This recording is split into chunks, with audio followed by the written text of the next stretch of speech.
Imagine looking in the mirror and seeing crisp, defined abs, without starving yourself or hammering endless crunches that wreck your lower back. It's not genetics or luck, it's a science-based plan you can follow.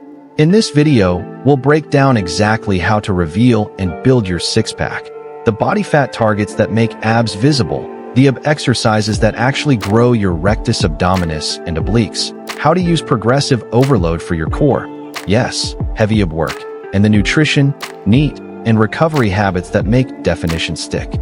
I'll show you how to avoid the two biggest mistakes, spot reduction gimmicks and burn-only ab routines, and give you a simple 12-week roadmap you can start today. As we go, drop your questions in the comments. Tell me your current waist measurement, how many ab sets you do per week, and where you feel your core give out first, upper abs, lower abs, or rotation. I'll reply with a tweak you can use next workout. Step 1. Get lean enough for abs to show, the visibility reality. Defined abs live under body fat, so visibility is the first gate. For most men, abs begin to appear somewhere around 10 to 15% body fat. For most women, 18 to 24%. Those ranges aren't rules so much as starting points because fat distribution varies. Some people store more around the midsection and must be leaner for the same definition, while others see lines at higher percentages. Focus on controllable, repeatable metrics. Measure your waist at the navel in consistent lighting. Weigh in each morning under the same conditions and average the week, and take front/side photos in the same spot. If your weekly average weight isn't dropping by about 0.5 to 1% of body weight for 2 straight weeks, reduce daily calories slightly or increase activity. No ab routine can spot reduce belly fat. Definition appears when body fat comes down and the muscle beneath is developed. Step 2. Train abs like muscles. Use progressive overload. Chasing burn alone won't grow your abs. Treat them like any other muscle. Pick exercises you can load, execute with pristine form, and progress week to week. Start core sessions with heavier sets in the 8 to 12 range using movements that accept load. Cable crunches, weighted decline sit UPS, heavy reverse crunches.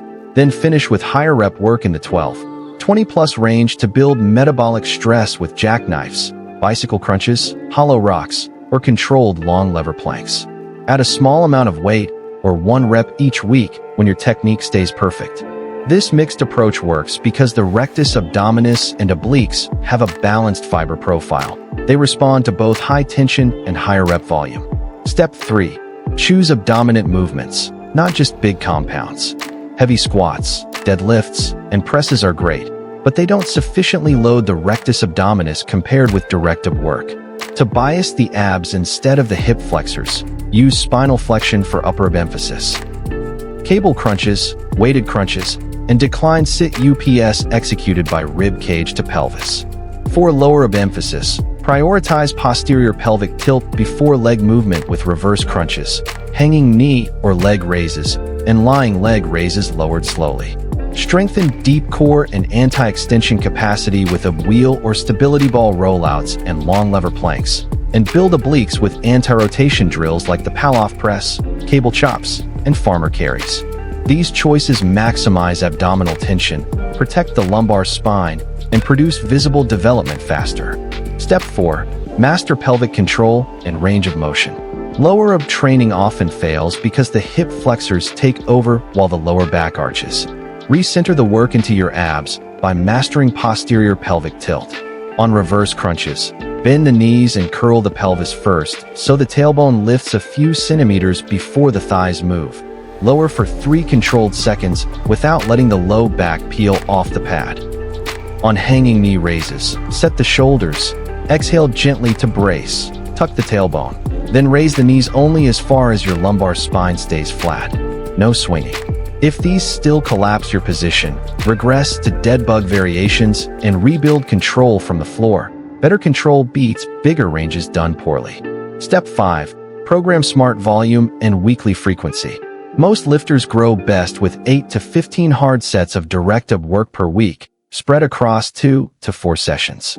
Hard means 1 to 2 reps in reserve with immaculate posture and control, not sloppy failure. Slot 10 to 15 minutes after 2 or 3 strength workouts, or dedicate 2 focused 20-minute sessions weekly. A simple sequence works well. Open with a loaded ab move in the 8 to 12 range. Follow with a pelvic tilt lower ab move in the 10 to 15 range using slow eccentrics. And finish with anti-extension or anti-rotation for 8 to 12 deliberate reps or time-based holds. This balance grows the show muscles while hardening the midline that supports every lift. Step 6. Eat for definition, deficit, protein, fiber, and adjustments. Nutrition is where abs are revealed. Create a modest calorie deficit and adjust it with data instead of guesswork. Weigh daily, average weekly, and if the average doesn't drop by roughly 0.5 to 1% of body weight for 2 weeks, trim 150 to 250 calories or add 1 to 2,000 daily steps. Keep protein high at about 1.6 to 2.2 g/kg, 0.7 to 1.0 g/lb, to preserve muscle and blunt hunger, and aim for 25 to 40 grams of fiber from whole foods to improve satiety and digestion. Place most carbs around training to fuel performance, fill the rest with fats, and keep sodium steady day to day so water swings don't obscure progress. For long cuts, use 1 to 2 week diet breaks at maintenance every 6 to 12 weeks to restore adherence and mitigate adaptation. Step 7. Leverage NEAT and add just enough cardio. Non-exercise activity. Steps, posture, everyday movement is your quiet fat loss engine. Push daily steps to 8 to 12,000 and you'll burn more without punishing your legs. Layer in low-impact cardio like brisk walking, cycling, or incline treadmill for 20 to 30 minutes after lifting or on off days.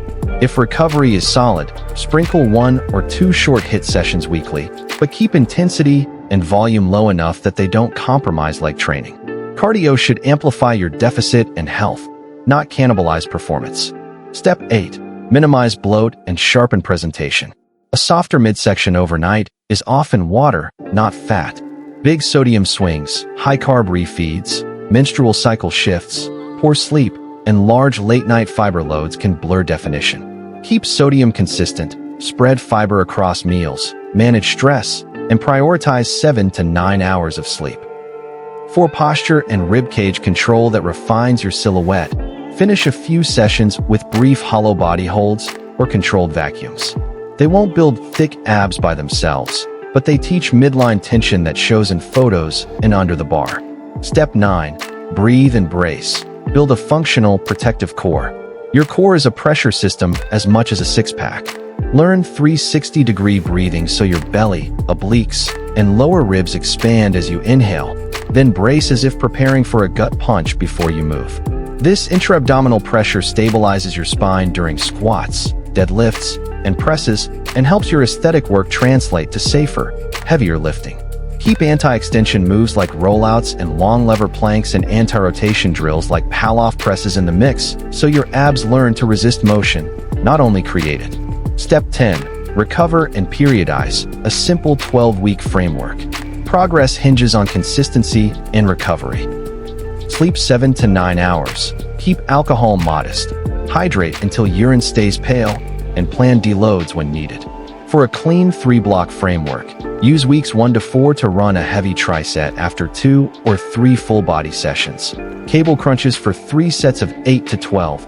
Reverse crunches for 3 sets of 10 to 15 with 3-second lowers, and ab wheel rollouts for 3 sets of 8 to 12 or long lever planks if you're building capacity. In weeks 5 to 8, keep the pattern but swap variations to refresh the stimulus. Weighted decline sit UPS, hanging knee raises with clear posterior pelvic tilt, and pal-off presses. In weeks 9 to 12, return to the first trio and aim to beat your week 1 execution with slightly more load, reps, or impeccable control. Throughout, maintain high protein, steady fiber, consistent steps, and adjust calories from weekly averages. This is how definition appears and stays. Common mistakes to avoid and fix today. Relying on compounds to build your abs. Doing only high-rep, burn, work without any progressive loading. Arching your lower back during leg raises. Swinging on the bar. Training abs every day with junk volume. Trying to out-exercise a calorie surplus. Chasing fat-burning supplements instead of dialing protein, steps, and sleep. Fix these, and progress accelerates. Disclaimer: this content is educational and not medical advice. If you have back pain, hernias, pelvic floor concerns, or medical conditions, consult a qualified clinician before starting or modifying your training.